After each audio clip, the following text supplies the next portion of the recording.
praktiese vaardighede wat ons help in konfliksituasies.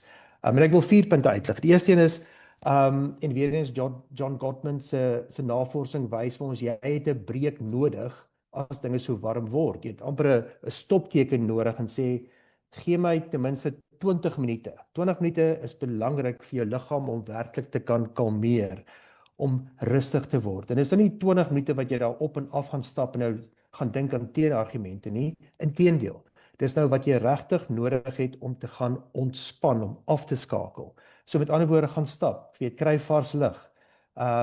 Doen net iets wat aktief is en sê vir die persoon, ek kan nie verdwyn nie, ek is nie weg nie, maar ek het net nodig om myself weer te ontspan, dan kan ek terugkom.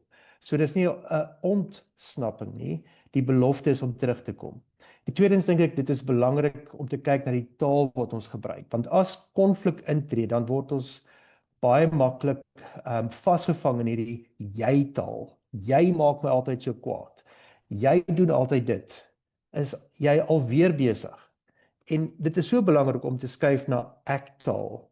Weet, eerder te sê, ek voel nie gehoor nie. Ek weet hierdie is moeilik, maar as hierdie gebeur, dan laat dit my baie ongelukkig voel.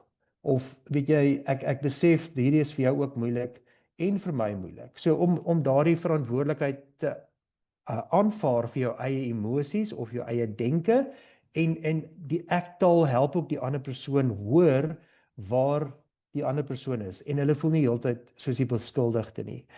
Derdens, weet, ek dink dit kan baie maklik wees dat 'n konfliksituasie begin raak soos 'n hofsaak en dis nou waar die reg en verkeerd inkom.